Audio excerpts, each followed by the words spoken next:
the rational root theorem. From the remainder and factor theorem, you learned that for every polynomial function p of x,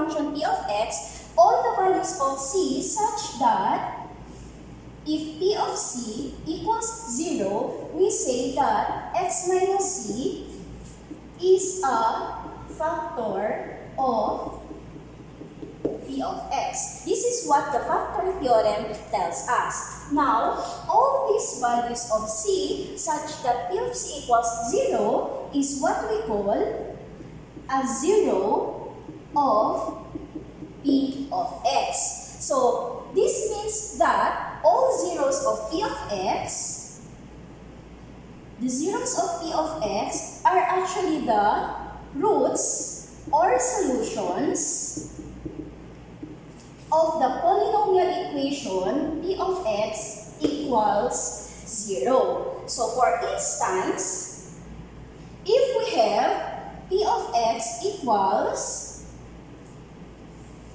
x cubed minus 6x squared plus 11x minus 6, given this p of x equals x cubed minus 6x squared plus 11x minus 6, we know that p of 1 equals 0. Because if we evaluate 1 here, if we evaluate p of x at 1, we get a value of 0. And then from this, we say that 1 is a zero of p of x.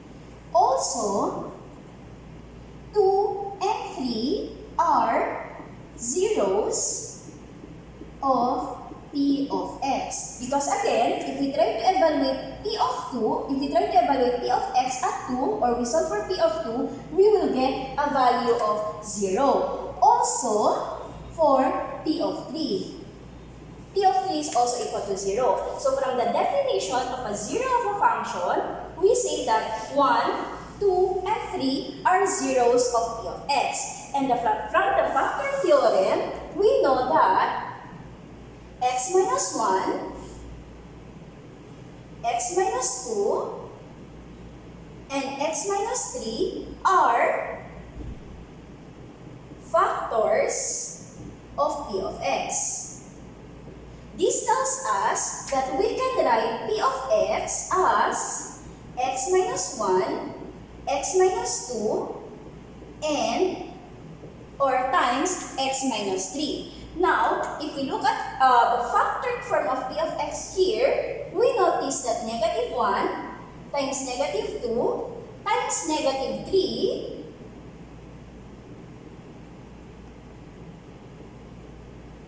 is actually equal to negative 6, which is the constant term of our p of x. Now, this tells us that the zeros of p of x are actually factors of the constant term of p of x, in this case, negative 6. This is what is stated in the rational root theorem. The rational root theorem states that every polynomial function p of x,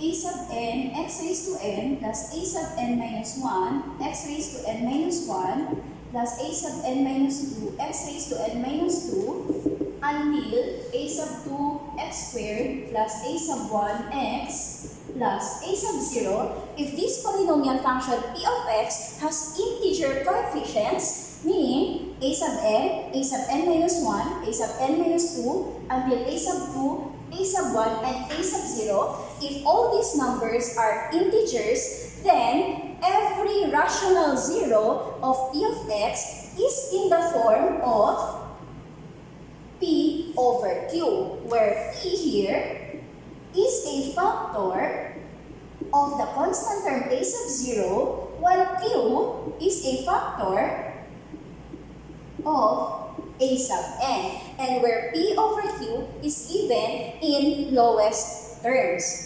Now, take note that this rational root theorem is only applicable if the coefficients are integers, and second, if we are looking for the rational zeros of p of x. Okay, so to illustrate how to apply the rational root theorem to find the rational zeros of p of x, we take the first example. So example 1, find all rational zeros of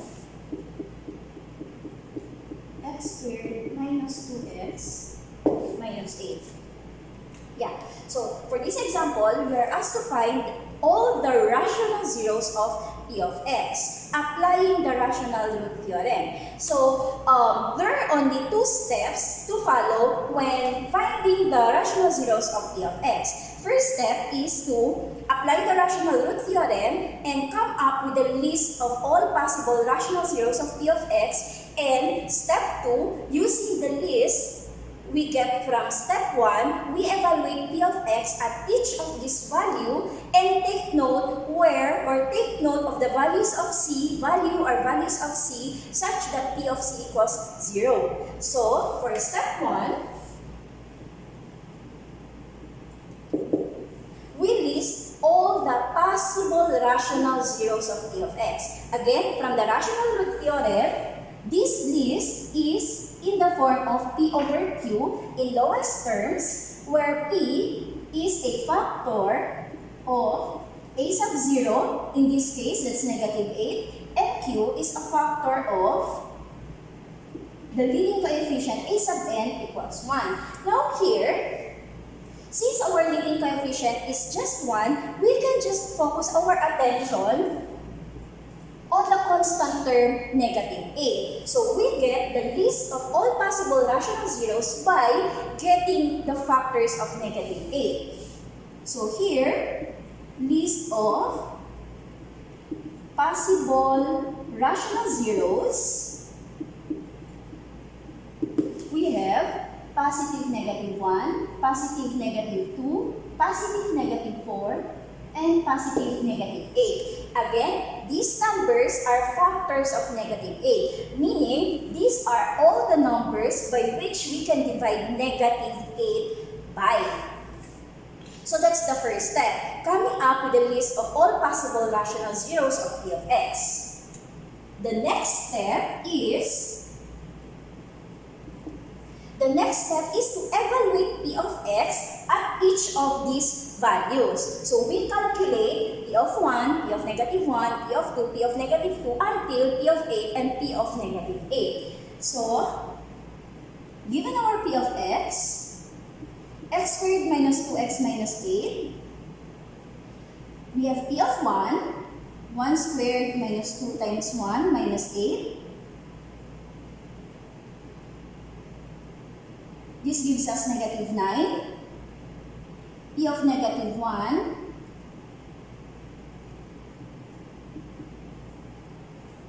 this gives us negative 5. P of 2, this is negative 8. P of negative 2, this is 0. P of 4,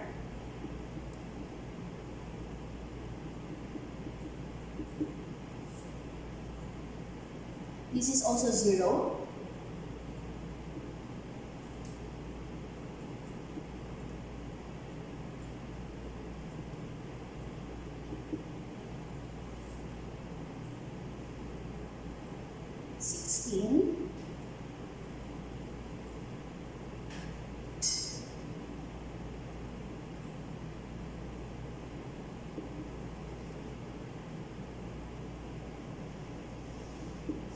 E.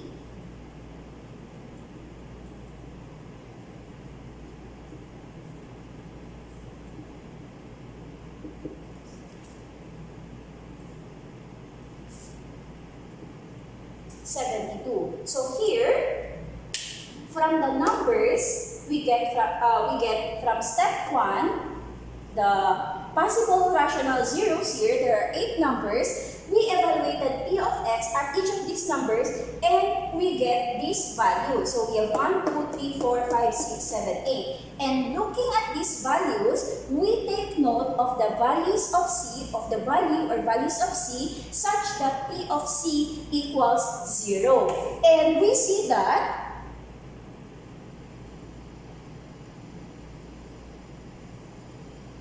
from the list, we get P of negative 2 equals 0 and P of 4 equals 0. Now, from the factor theorem, we say that x plus 2 and x minus 4 are factors of P of x. And from the definition of a zero of a function defined earlier, we say that negative 2 and positive 4 are zeros of P of x.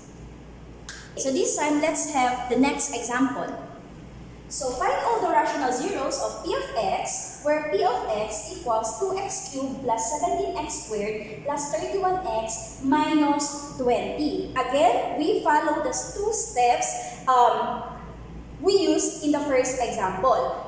Where the first step is listing down all the possible rational zeros, and the step 2 is using this list we get from step 1, we try to evaluate P of x at each of these values in the list, and then take note where P of c equals 0, because these values of c will be the zeros of P of x. So here, again, the rational root theorem tells us that the rational zeros are in the form of P over Q, where P is a factor of a sub 0, in this case, that's negative 20, and Q is a factor of the leading coefficient, in this case, is 2. So, before we come up with the final list of possible rational zeros, first we try to get the factors of negative 20 and positive 2 separately. So, factors of negative 20 are positive and negative 1, positive negative 2, positive negative 4, positive negative 5, positive negative 10, and positive and negative 20. So 1, 2, 3, 4, 5, 6. So for negative 20, there is a total of 12 factors. Now, for factors of the leading coefficient, which is positive 2, we only have positive 1 and positive and negative 1 and positive and negative 2. Now, we get the list of possible rational zeros using this form. So, list of possible rational zeros will be these factors P over these factors Q. So these factors first over 1 will give us the same factors of negative 20. So we get positive negative 1, positive negative 2, positive negative 4, positive negative 5, positive negative 10, and positive negative 20. Because if we try to divide these numbers by positive and negative 1, we get the same exact numbers. Now this time, we try to divide the factors of negative 20 by 2. We get the values in lowest term. So first we have positive negative 1 divided by 2. So we get positive negative 1/2. Next, positive negative 2 divided by 2 is 1. So we already have 1 here, so we skip that. Next, positive negative 4 divided by 2 is positive and negative 2, which is already here. And then next, positive and negative 5 divided by 2. So we get positive and negative 5 over 2. Next, positive negative 10 divided by 2 will give us 5. So we skip that, it's already here. And positive negative 20 divided by 2 will still give us positive and negative 10. It's already there. So this is the complete list of the possible rational zeros of P of x. So meaning, all the rational zeros of P of x are found in this list. It's not possible for P of x to have a rational zero that is not found in the list. So there is a total of 16 possible rational zeros, and let's see how many of these 16 numbers are actually zeros of P of x. Now, if we try to evaluate P of x, we proceed on to step 2. This is step 1. We proceed to step 2. If we try to evaluate P of x at each of these values using the calculator, if you try to evaluate them one by one, you will see that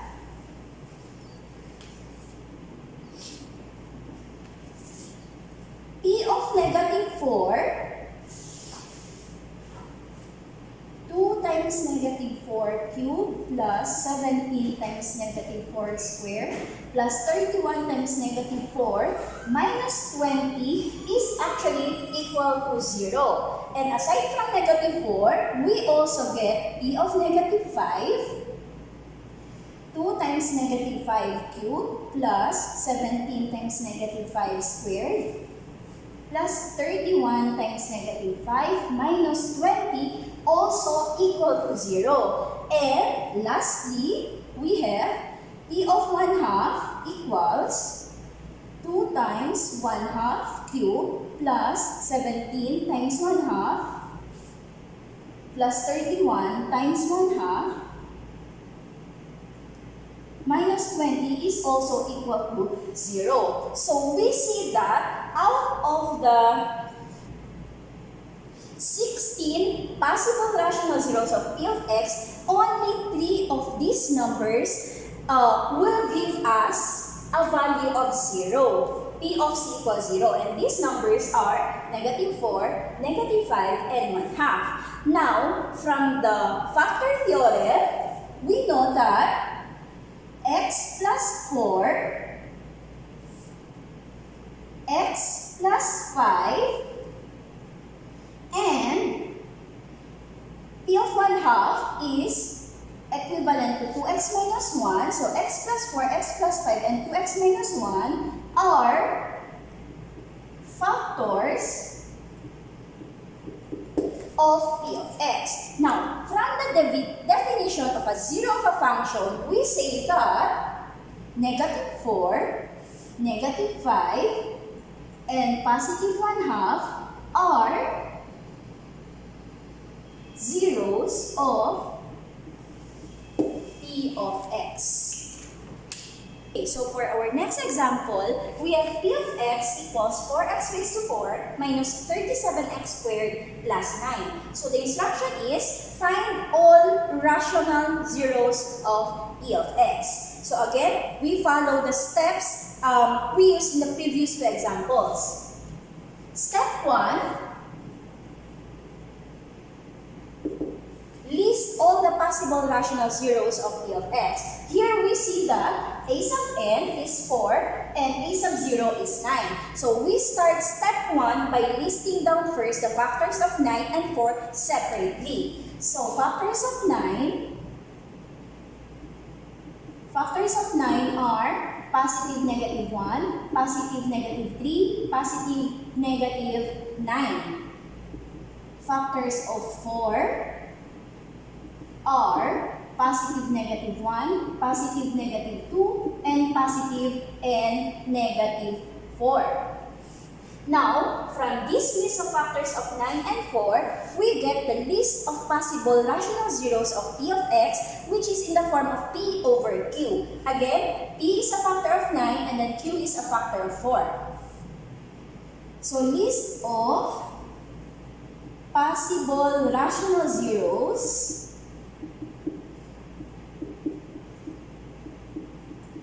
of P of x. So here, we start by dividing the factors of 9 by the first factor of 4, which is 1. So we get positive 1, positive negative 1, positive negative 3, and positive and negative 9.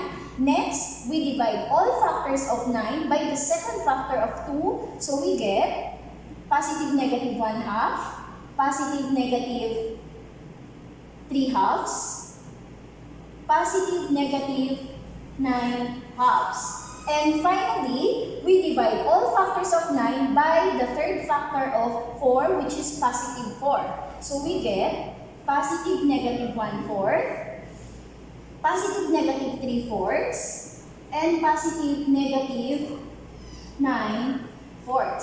So here we have a total of 9 possible or 18 possible rational zeros. And then from this list of possible rational zeros, we proceed to step 2 by evaluating our p of x at each of these values, taking note of the value of c where p of c equals 0. So step 2, calculating p of x at each of these values.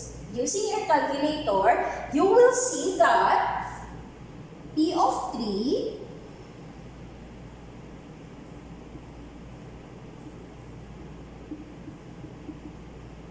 is equal to 0.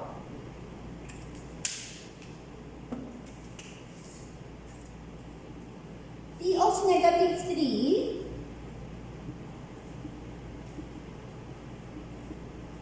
is also equal to 0.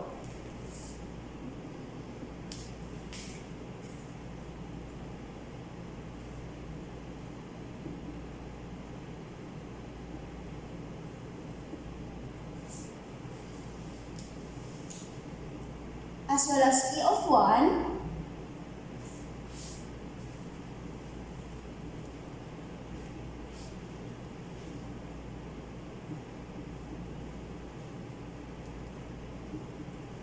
and p of negative 1/2. So from the original list, which contains 18 numbers, if you try to evaluate p of x at each of these values, you only get 4 numbers where the answer is 0. And these numbers are 3, negative 3, 1/2, and negative 1/2. Now, from the factor theorem, we can say that x minus 3,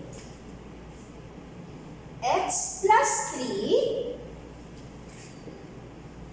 2x minus 1, and 2x plus 1 are factors of p of x. And by definition of a zero of a polynomial function, we say that 3, negative 3, 1/2, and negative 1/2 are zeros of p of x.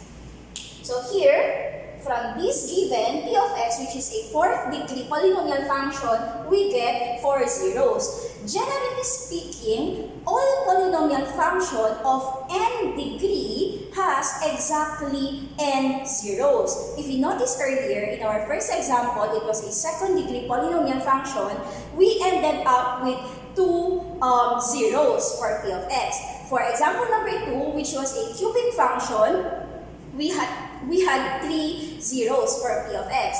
And looking at the last example, which is a 4th degree polynomial function, you see that there are 4 zeros here. So that is what it means by the statement where if a polynomial function is of n degree, there are exactly n zeros. This only means that if you're given with, say, a cubic function or a 3rd degree polynomial function, even if you have a total of, say, 20 possible rational zeros based on the rational root theorem, the moment you are able to find the 3 zeros or the 3 numbers where p of c equals 0, you can stop right away. Meaning, you don't have to substitute anymore the remaining numbers in the list because even if you substitute these numbers, you will not get another value where p of c equals 0 because you already had 3 since it's only a cubic function.